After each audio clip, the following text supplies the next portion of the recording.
Jadi gini, ini kebetulan saya ketua tim pengawas tenaga kerja. Jadi setelah tim kita bentuk kemarin, kita sudah mendapatkan ada banyak sekali informasi dari luar negeri yang memang cukup mengagetkan ya, yang oleh pemerintah belum pernah diungkap. Ada satu data penting, misalnya saya mendapatkan data dari satu report resmi dari sebuah NGO yang bernama Pathfinder.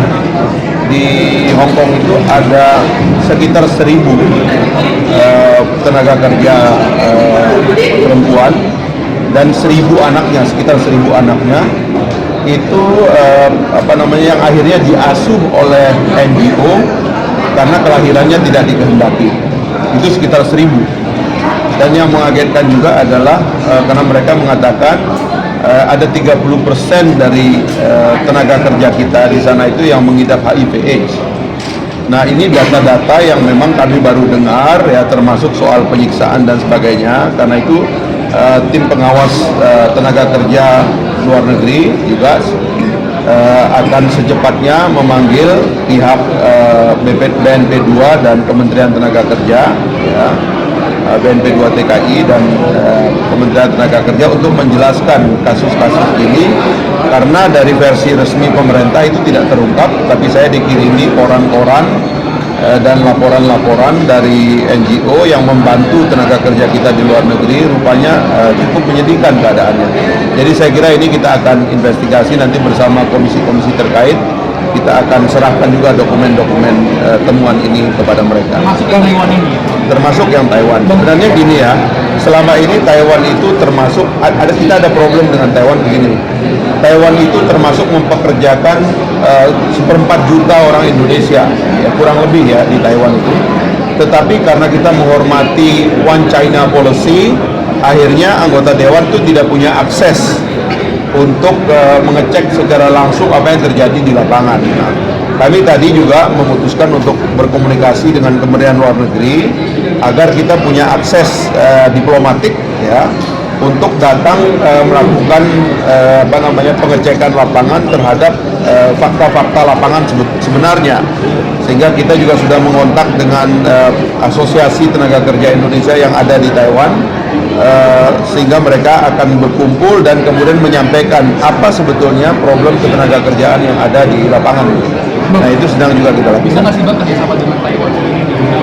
Taiwan itu kan Anda tahu, Donald Trump juga barusan mendapatkan protes dari Amerika Serikat karena mendapatkan telepon ucapan selamat dari Presiden Taiwan ya.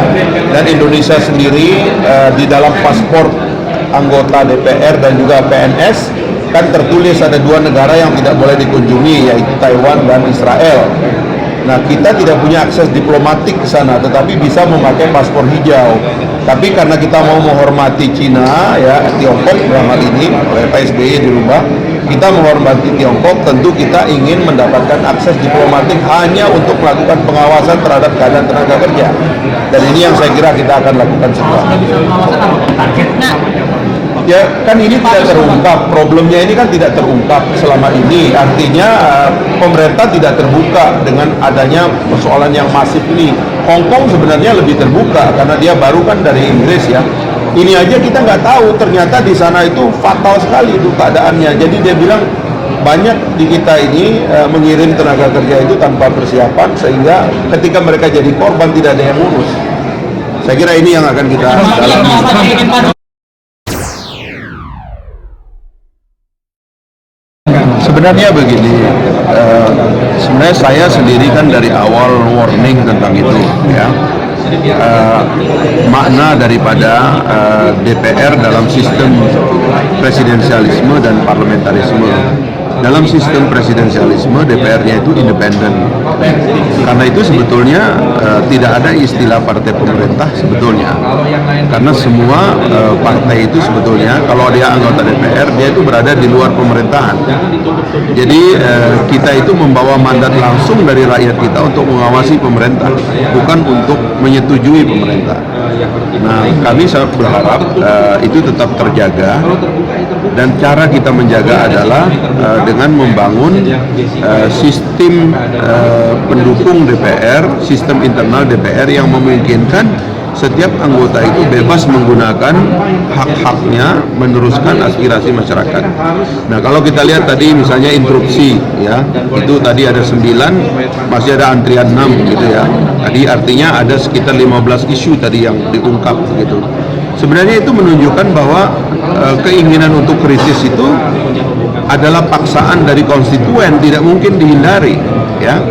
Karena itu partai-partai kalau kelihatan misalnya anggotanya itu tidak disuruh bicara, seperti tertekan karena menjadi bagian daripada partai pemerintah, itu partai akan mendapatkan penilaian negatif. Dan saya tidak percaya itu terjadi karena pemilu kan sebentar lagi, ya kan?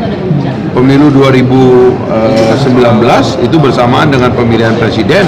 Kalau orang meninggalkan kepentingan konstituen untuk mengawasi jalannya pemerintahan, partai-partai itu akan ditunggal oleh konstituennya, ditunggalin oleh masyarakat gitu. Nah, sekali lagi tugas partai politik untuk menjaga ini gitu. Tetapi tugas kami di Dewan sekarang ini kita membangun sistem pendukung yang memungkinkan anggota itu aware.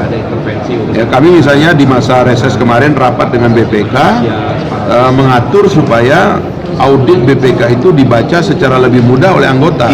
Sebab jangan sampai anggota itu terlibat dalam perdebatan hanya karena bersumber dari berita-berita hoax ini, berita-berita yang tidak benar, tetapi hasil audit BPK itu yang harus menjadi sumber utama dari pengawasan kita. Kita juga nggak mau ribut tidak ada substansinya, kita mau yang ada substansi, dan temuan BPK itu adalah yang substantif.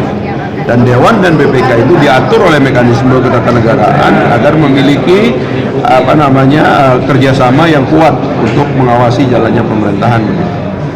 Bang,